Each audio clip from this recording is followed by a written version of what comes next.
Bienvenidos a la segunda clase de Tarot Balbi. Lo que vamos a ver en esta clase es cómo abordamos el estudio del tarot en sí mismo. Lo que aconsejamos es ir tomando de a pequeños grupos de carta por vez. Por supuesto, empezaríamos por los arcanos mayores. Primero estudiar carta por carta, su significado, que es el que se va a decir en las clases siguientes. Y después empezar a comparar de a grupos pequeños de arcanos entre sí. ¿Para qué? Para ver en qué son similares y en qué se diferencian. Esta es una buena práctica como para asentar la información. Algunos lo que hacen es escribir en los contornos de las cartas algunas palabras claves, pero bueno, es una linda forma también de dañar la baraja. Por ahí al momento de estudiar cartas españolas o cartas de póker, que también ambas de parte de mazos de juego se utilizan para adivinación también, podría ser porque son mazos que pueden adquirirse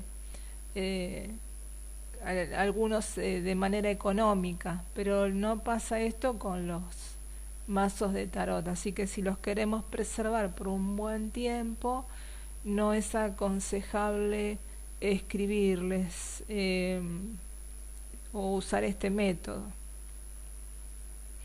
Sí podríamos hacer pequeñas fichas en cartulina o en papel con el nombre de la carta, y ahí volcar estos elementos y trabajar con esas primero hasta poder aprenderse bien el significado de las cartas. Como vamos a ver, las cartas tienen una serie de elementos. En el caso específico de los Tarot Balbi, vamos a distinguir una figura, los colores que esa figura tiene, el número de la carta. Está asociada a cada carta, sobre todo los arcanos mayores, a un signo zodiacal y al planeta regente de ese signo. Así que estos son básicamente los elementos a integrar en primera instancia. Vamos a ver a grandes rasgos que hay cartas de colores cálidos y hay cartas de colores fríos. Entonces las cartas de colores cálidos nos van a hablar de energía, de impulsividad, de acción, y las cartas de colores fríos, oscuros, nos van a hablar de escasez de energía, de letargo o apatía, de meditarse más las cosas antes de hacerlas. O sea, esto ya es un primer índice para poder distinguir qué me está diciendo las cartas, diferenciándolas unas de otras. También es importante, aunque no sería para esta instancia, hacer con cada carta una primera meditación de qué es lo que la carta me evoca, ¿no? Qué ideas me vienen de manera como asociación libre cuando yo veo una determinada carta en particular, y tomar nota de esas impresiones. Esas impresiones son subjetivas en el sentido de que son personales de cada uno, pueden diferir de una persona a otra, pero pueden ser elementos a aportar en una tirada, independientemente de lo que diga la teoría en sí. Así que estará bueno tener una libretita o un cuadernito a mano y poner, por ejemplo, la figura del mago y, bueno, ¿qué me sugiere un mago? Es una persona que hace las cosas solo o las hace acompañado. ¿Es una persona con poder o es una persona sumisa? ¿Es una persona impetuosa o es una persona que va a esperar que otros le digan lo que tiene que hacer, o que se va a tomar su tiempo para hacer las cosas? Es decir, ir jugando de esa manera con lo que a uno le parece que es lo que sería acá el arquetipo que está representado en el arcano mayor, para ver qué es lo que esa carta en particular me sugiere a mí personalmente. Yo acá mencioné algunos elementos comunes, pero pueden surgir, ¿por qué no? Que el mago es, no sé, que es una persona que viaja, o es una persona muy leída. Es decir, pueden surgir contenidos personales que después también se pueden aplicar en la lectura. Bueno, como habíamos dicho, está bueno ir agrupando, después ir contrastando, ¿no? un arcano contra el otro. Es decir, si pongo de un lado el mago y si pongo del otro lado el loco, ¿qué diferencias hay entre una figura y otra? Después lo vamos a ver en la teoría, pero está bueno hacer esta evaluación de una persona, hacer esta evaluación de una manera más personal.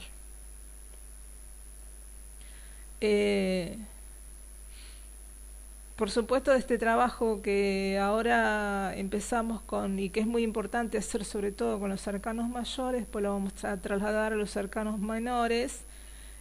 Ahí se puede volver un poco más complicado, pero vamos a dar algunos elementos como para que se generen significados fáciles en la lectura de los arcanos menores. Es decir, fáciles me refiero a inmediatos, ¿no? Que podamos asociar de una manera clara e inmediata la lectura de los arcanos menores. Si en algún momento del estudio se siente de manera sobrecargada, que los contenidos son muy confusos, está muy bueno dejar descansar el tema del estudio. Acá no hay nadie que nos esté corriendo más que nuestro propio interés por aprender. Y luego retomar nuevamente cuando la cabeza esté un poco más despejada. También podemos hacer un trabajo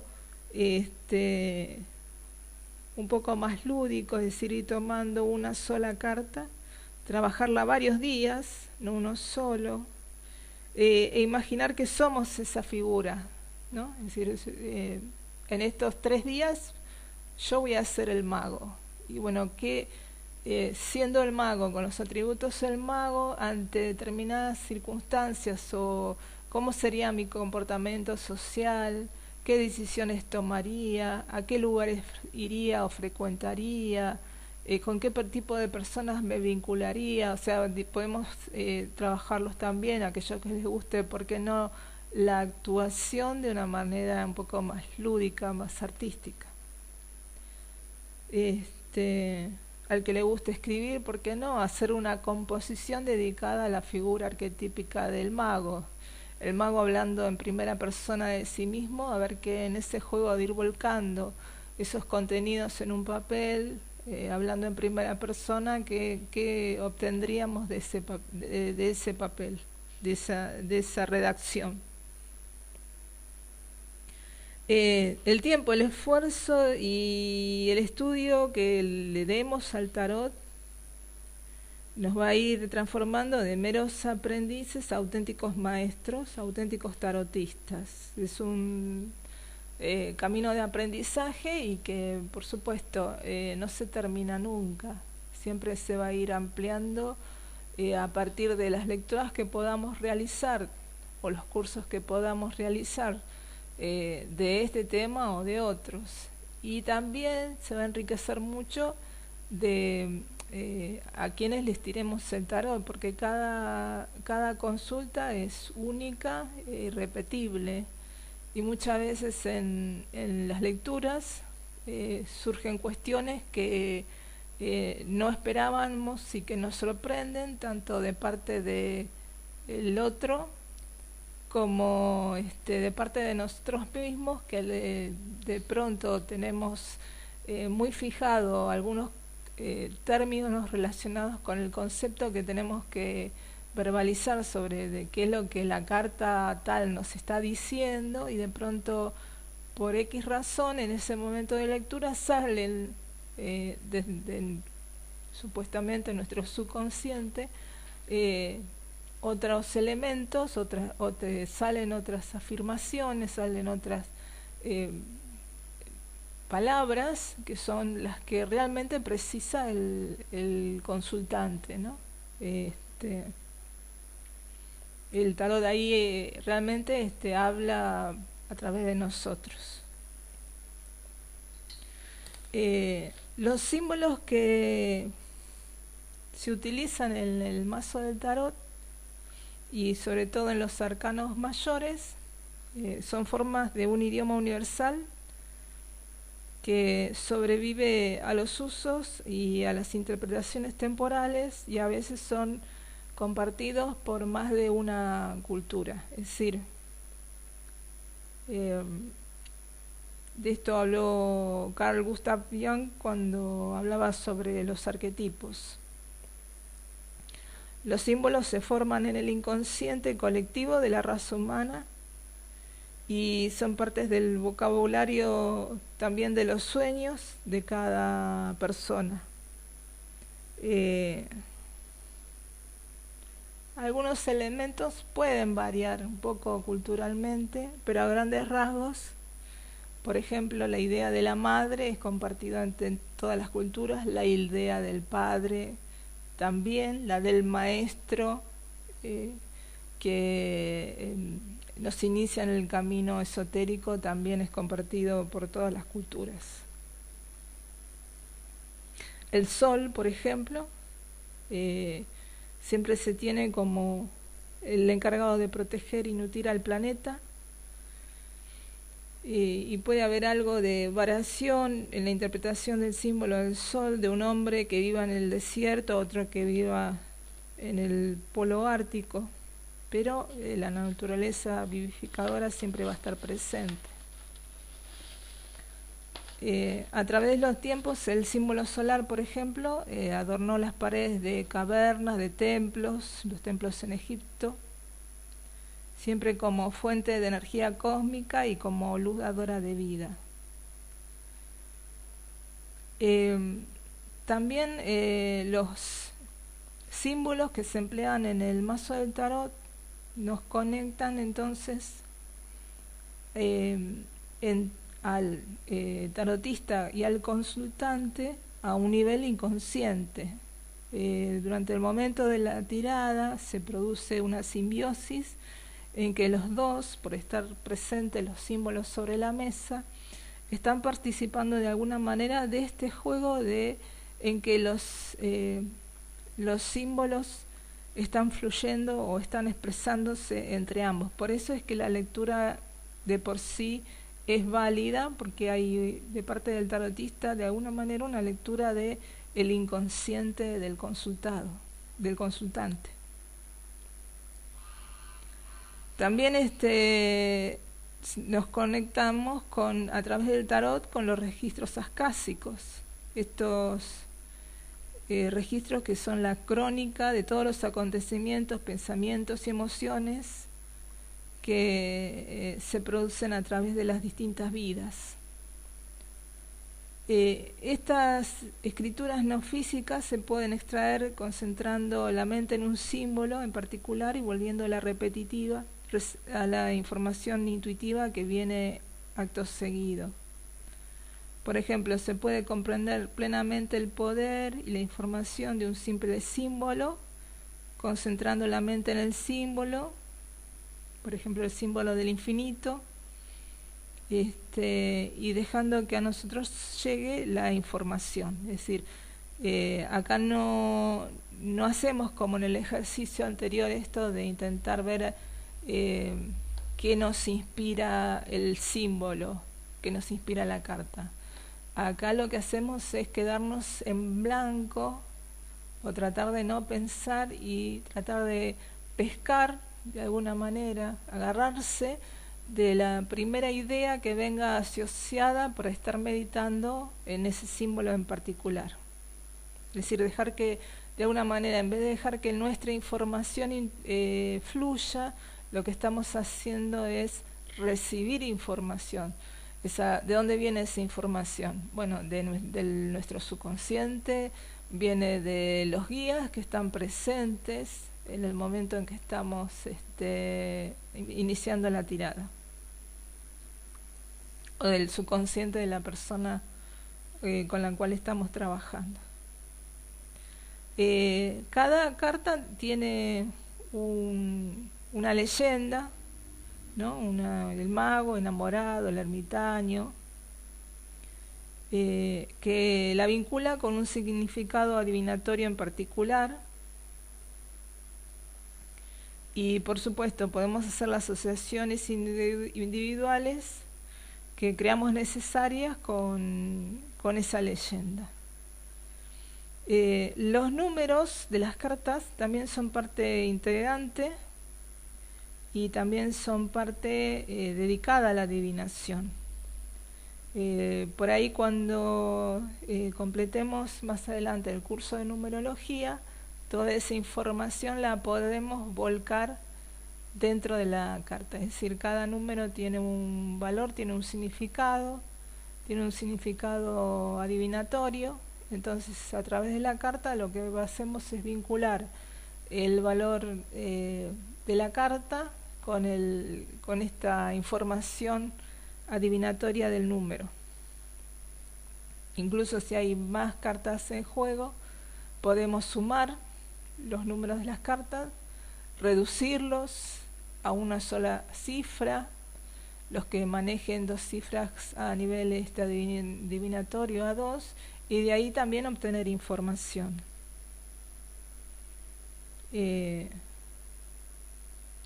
También hay tiradas en donde lo que se puede observar son los números faltantes, sería energías que la persona está carente y que podrían ser necesarias que nosotros le hablemos de ellas para que las incorpore. El mazo que usamos va a estar activado por la energía proveniente de nuestra aura, y cada vez que trabajemos con las cartas las vamos a estar bañando con esa energía y vamos a ir grabando progresivamente en ellas el patrón correspondiente a nosotros, a nuestros sentimientos, a nuestros pensamientos y a nuestras aspiraciones. Por eso el mazo es algo muy personal, y por eso el mazo no debe ser prestado. Nunca preste a nadie su mazo porque es suyo. O sea, si alguien le pide por X causa, niéguese rotundamente a prestar el mazo.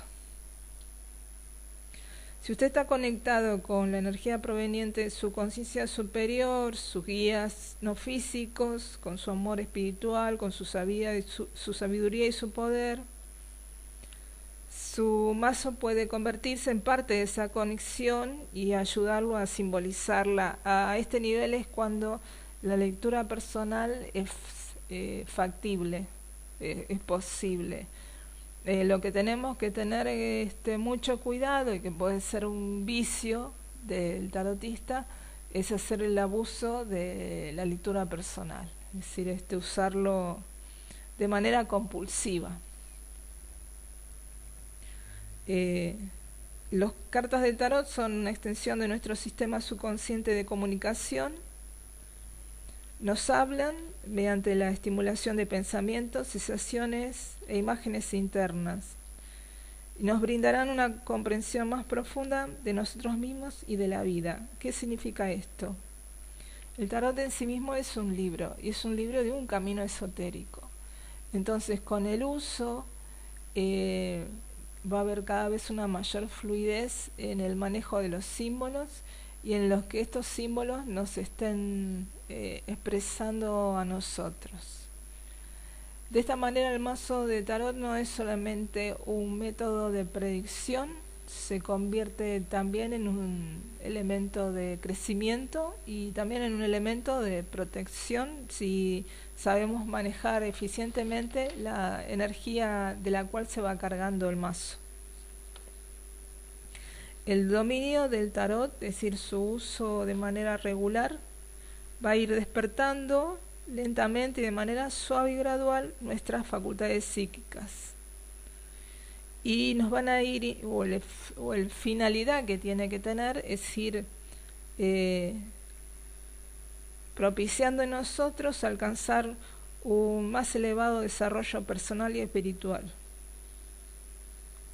También nos va a enseñar cuáles son los fines más elevados de la mente y cómo aplicarlos para ayudarnos a nosotros mismos y ayudar a nuestros semejantes.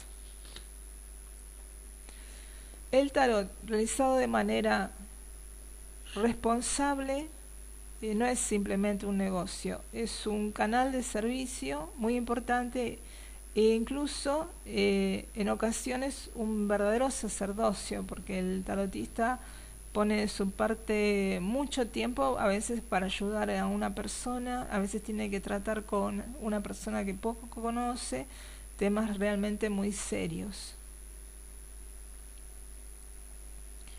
Incluso a cierto nivel no será tan importante la calidad de lectura que realicemos, ni lo acertado de lo que hayamos pronosticado, como el tiempo y el espacio de escucha que nosotros brindemos a la persona que viene a consultarnos.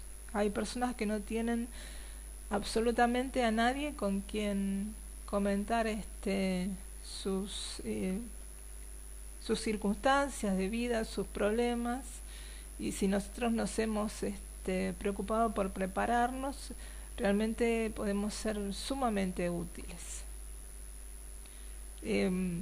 Puede haber psicólogos que consideren que eso es menester de este tipo de profesionales, pero sabemos también que, como en todo índole de la vida, no todos los profesionales realmente están compenetrados con su profesión.